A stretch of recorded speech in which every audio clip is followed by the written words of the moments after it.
As reações psíquicas se desenvolvem em gratificações no campo das emoções e sensações. Se estão relacionadas com a maldade e o desequilíbrio, as respostas estarão sempre em posições coercitivas e quase sempre acompanhadas de dores, quer físicas ou morais. Com muita precisão a doutrina espírita nos diz que a sementeira é livre, porém a colheita é obrigatória, não importando o tempo ou a resposta, se imediato ou tardio. É dentro dessa lei de equilíbrio que a vida se vai construindo e mostrando nas etapas de renovações, ciclo reencarnatória, as respectivas respostas. As reações-respostas, reações kármicas, sejam de que natureza forem, representarão sempre lastros experienciais e impulsionadores do espírito. Este carregará sempre as ânsias de seus impulsos perenes em se harmonizando com as devidas e precisas leis. Nesse processo de reações kármicas, devemos considerar não propriamente uma posição determinista, porquanto ação e reação estarão sempre atados a processos de consciência, caso dos hominais, onde o uso do livre-arbítrio, reduzido nos indivíduos evoluídos e ampliado no evoluídos, mostrará graus opcionais variáveis. No jogo da grande lei kármica, o desenvolvimento do bem poderá atenuar as reações-respostas de certos endividados pretéritos. O determinismo será preciso no evoluído, a ausência de responsabilidade, no mais evoluído, onde o fator responsabilidade é regulador do processo consciencial. Haverá as naturais variações de acordo com o grau de conhecimento. Por tudo, os efeitos da lei seriam proporcionais ao grau de responsabilidade que o ser carrega.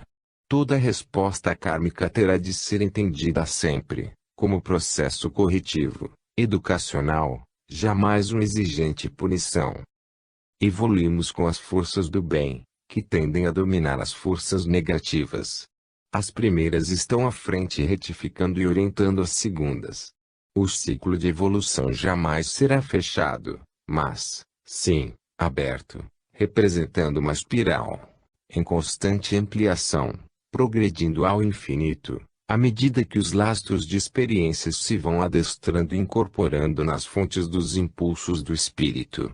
Digamos que existiria um campo impulsionador da evolução no centro da espiral que se desloca, progredindo com esta, estabelecendo um ajustado e preciso comando. Por maiores que sejam as oscilações, estariam sempre subordinadas ao campo central diretor que busca continuamente novos parâmetros.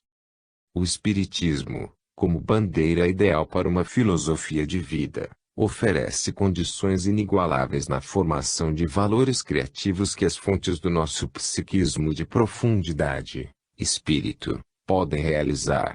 Aqueles que penetram, com fé raciocinada, nas razões da vida, produzem e criam, tornando o homem feliz. A felicidade não está relacionada diretamente aos fatores externos que o homem vai descobrindo, mas, sim, os valores que ele vai criando.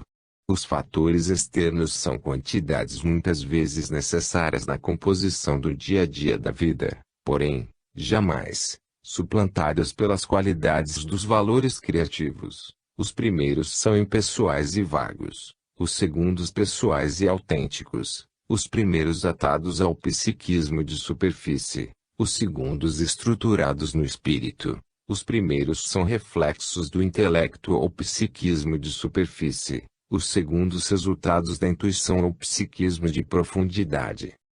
A doutrina espírita abre os caminhos da vida, ampliando horizontes e mostrando as luzes do futuro promissor.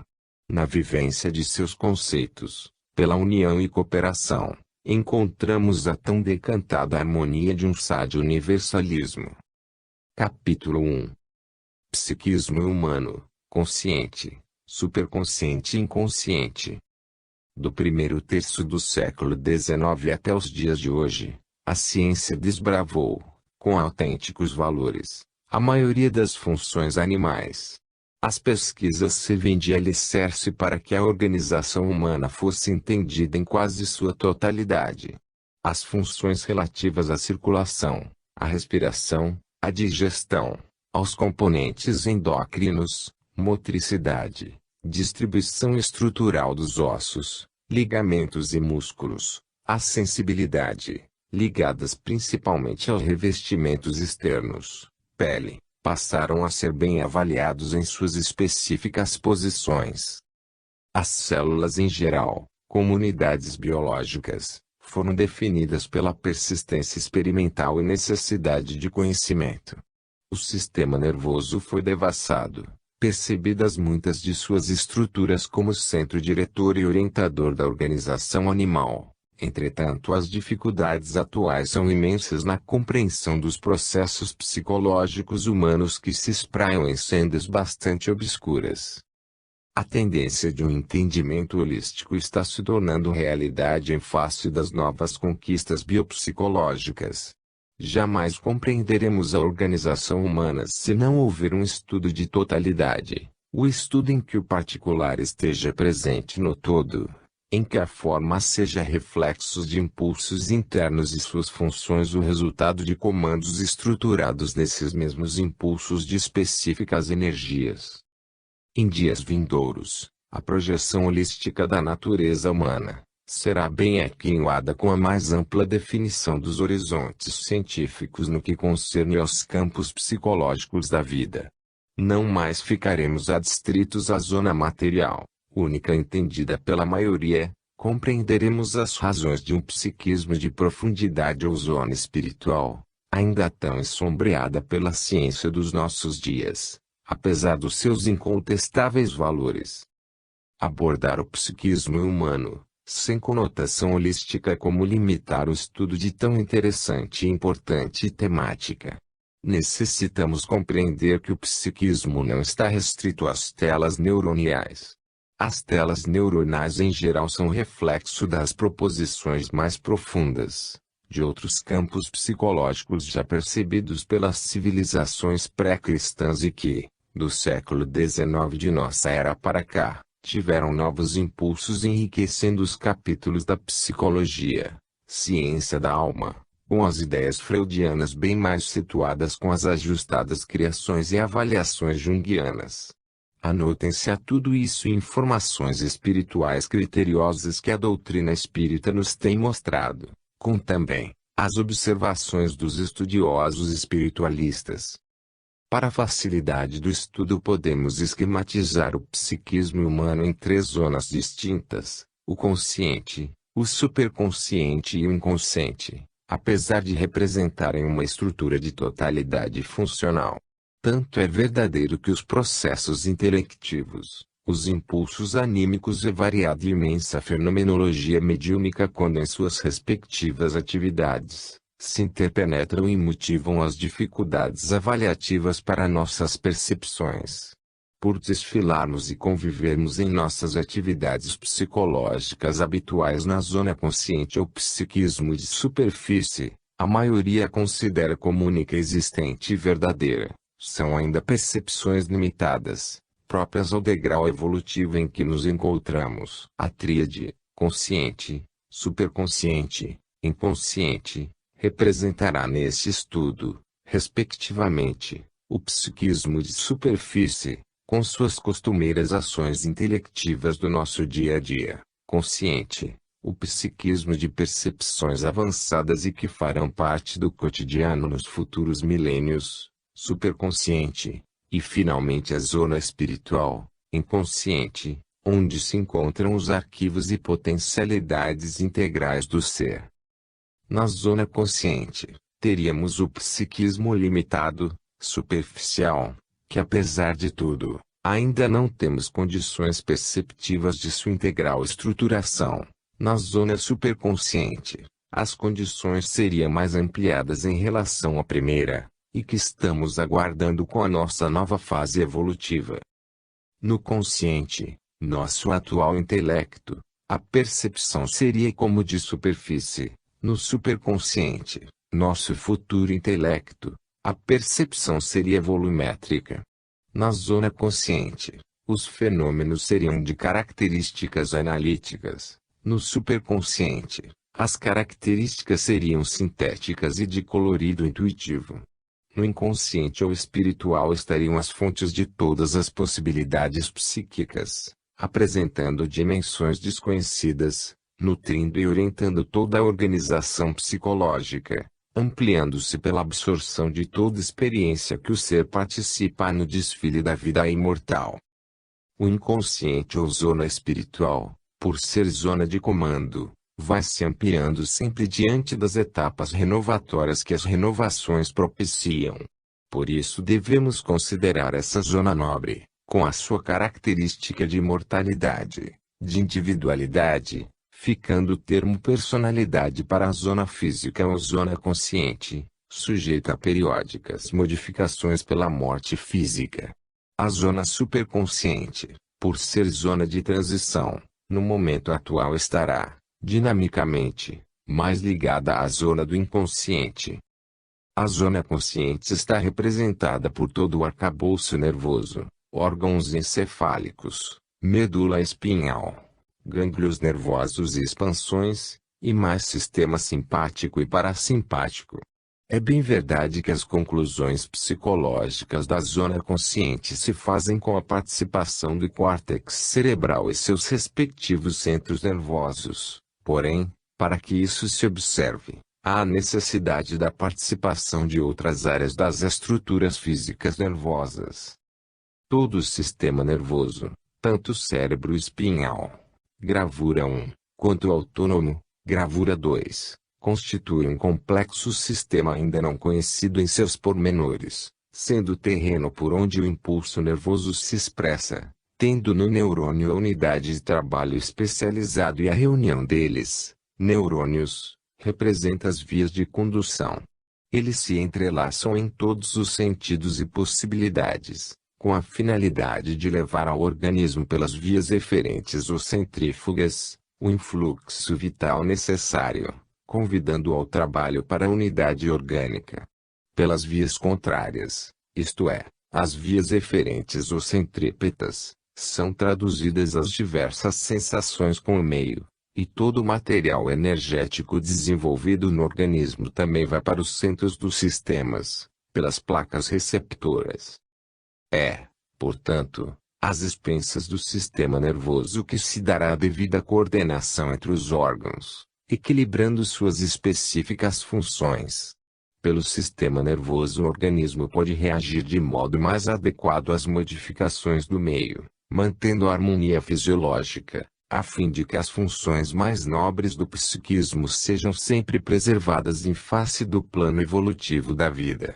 A zona consciente representa, nesse estudo, não só as localizações encefálicas, mas também qualquer outra situação onde haja elementos nervosos que se responsabilize diretamente por um setor ou pequeno ângulo de atividade orgânica. Fica assim definido que não existe zona no organismo que não esteja diretamente ligada ao consciente, por intermédio de um ou mais centros nervosos de localização central ou periférica. Sabemos que os centros nervosos cerebrais respondem por determinados setores orgânicos, e suas lesões tornam os respectivos setores danificados. É o caso dos centros da palavra, visão, audição, centros sensitivos e motores diversos. Entretanto, um trabalho psíquico complexo exige, ao mesmo tempo, a participação de inúmeras zonas ou regiões, de modo a mostrar a importância da ação psíquica conjunta. Apesar de tudo, as ações psíquicas conscientes são mais fechadas e estanques em comparação às ações de características superconscientes.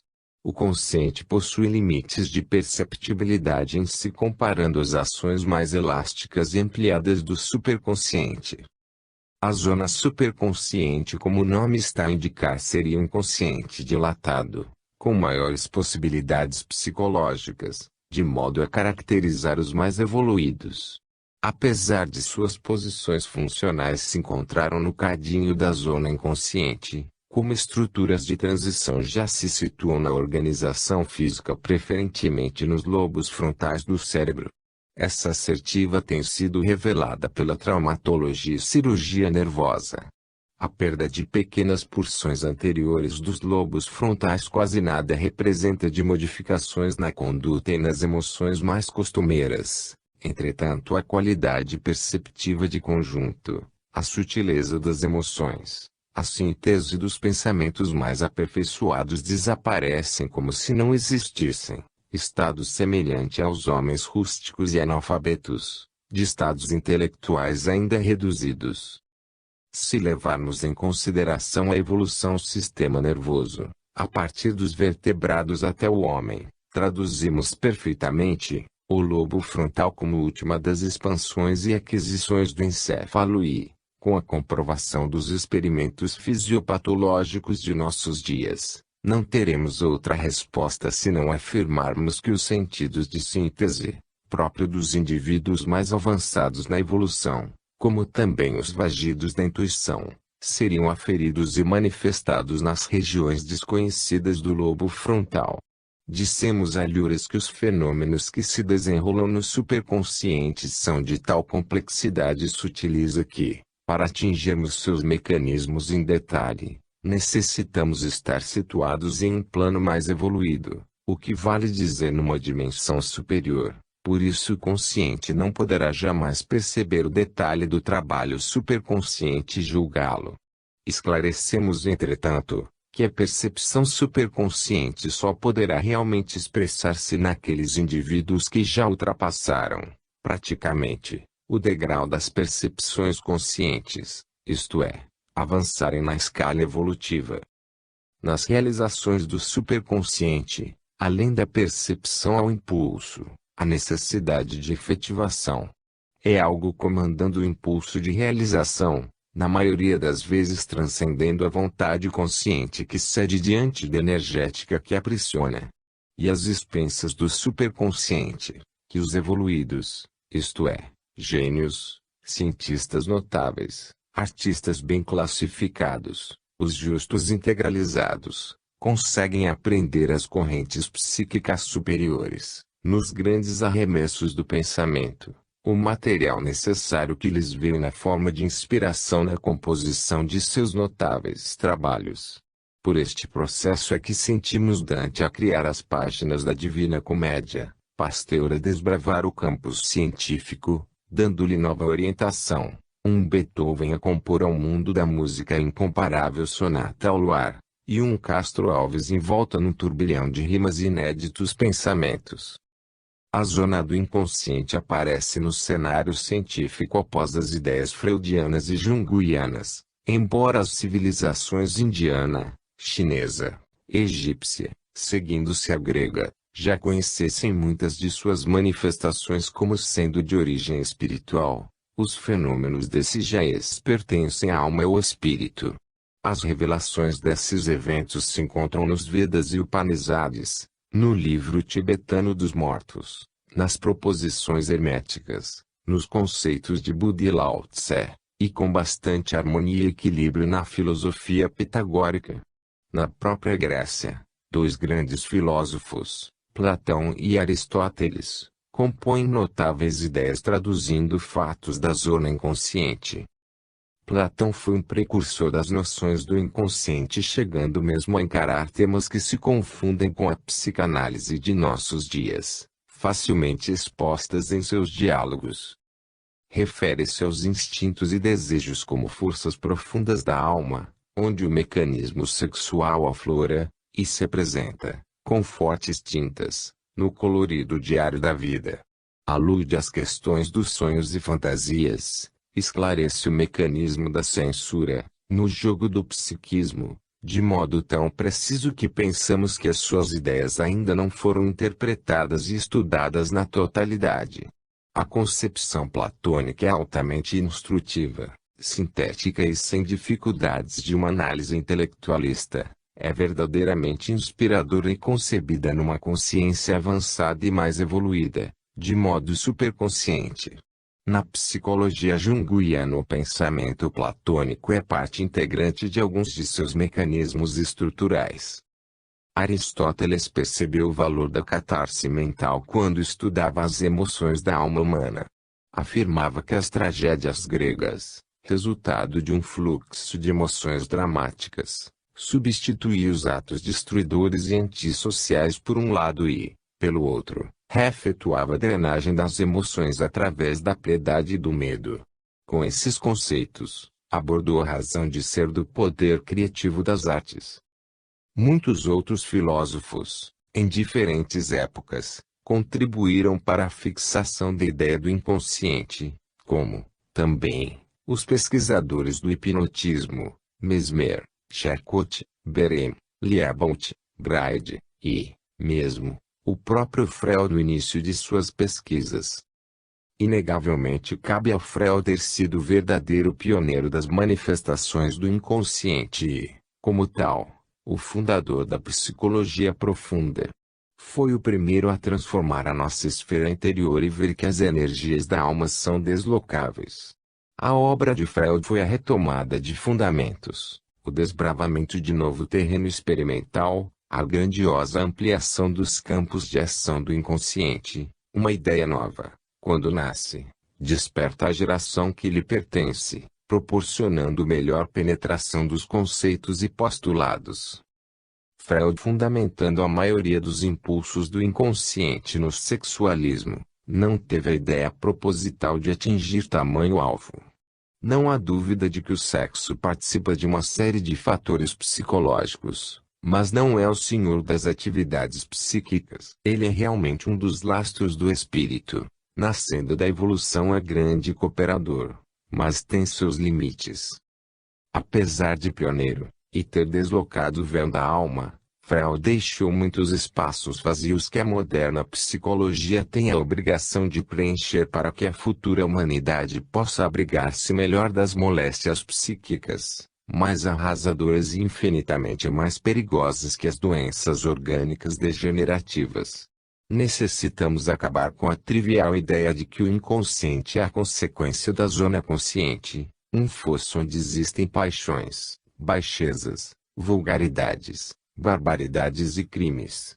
Ele é também a fonte da beleza, das artes, das ciências, adquiridas pelas experiências pretéritas e, ainda mais, a bigorna onde o martelo constante das dores consegue transformar o satânico em angelitude.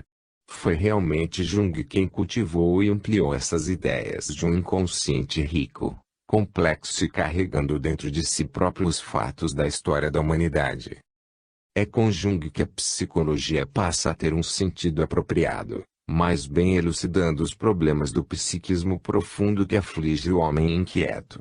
Em nosso entender, a psicologia de Jung forneceu-nos as bases da ciência espiritualista de nossos dias. Foi Jung que melhores dados colhiam da energética e do inconsciente.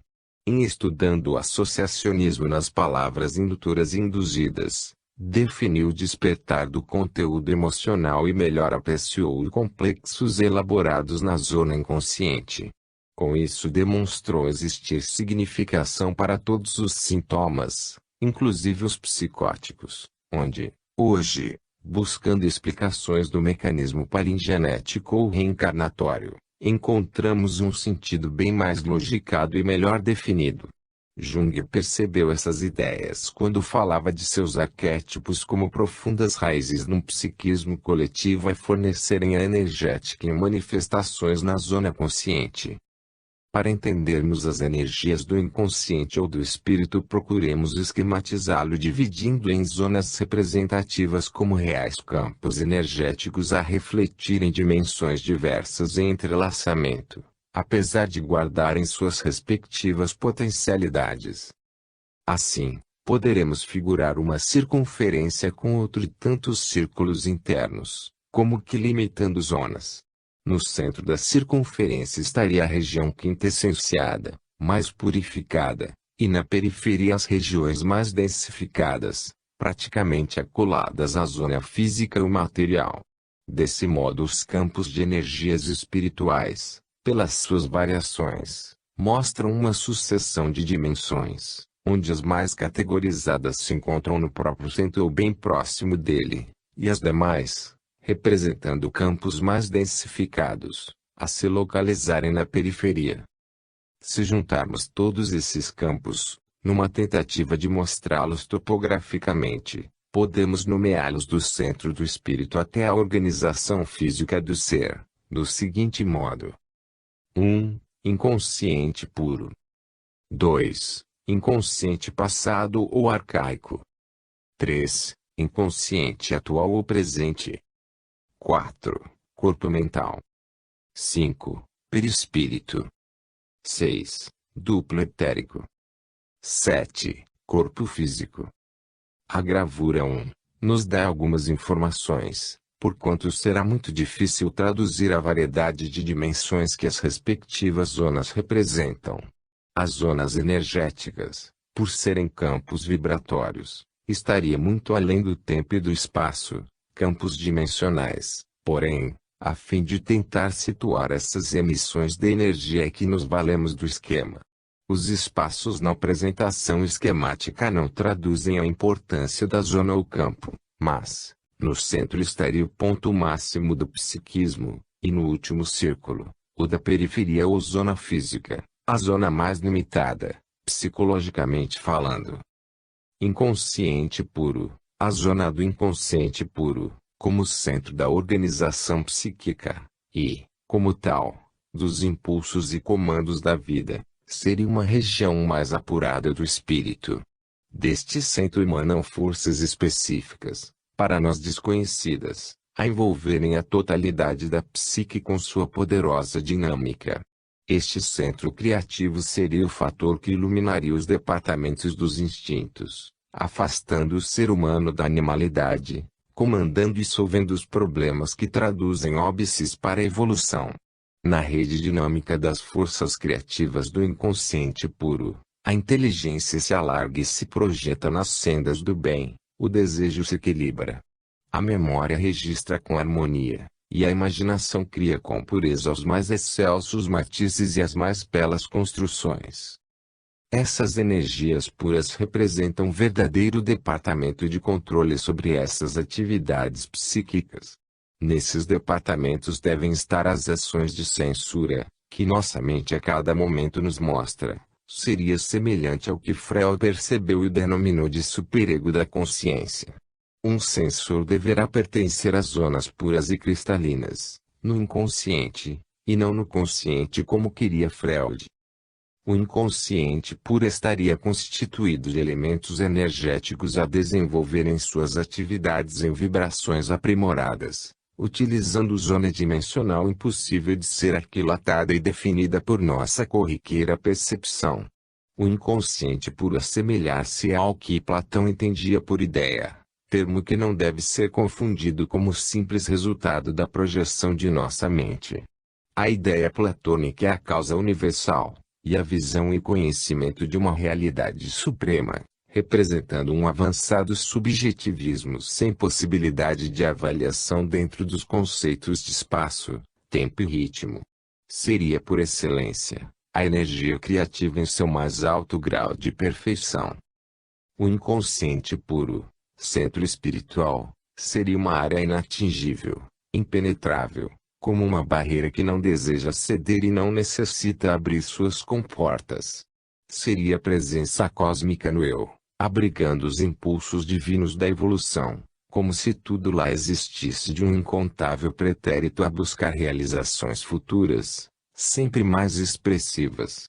Cada ser contém também o que será, a forma que deve chegar, contém o germe de todo o universo, não ocupa, não é o todo, mas nele se converte sucessivamente. Pietro Baldi, será que essa região espiritual, pela sua quintessenciada dimensão, estará relacionada às leis divinas, onde nos encontramos mergulhados?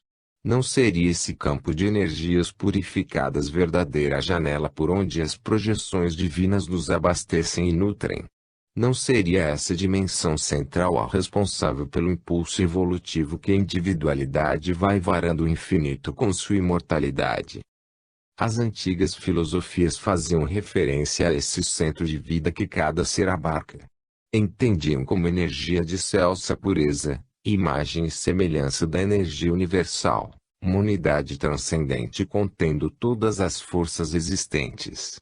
Heráclito denominada essa potente unidade de Logos e Plotino definia como o trazer. O tal dos chineses seria a expressão dessa transcendente integração. O inconsciente puro traduziria um campo sustentado pelos impulsos divinos, um estuário acolhedor dos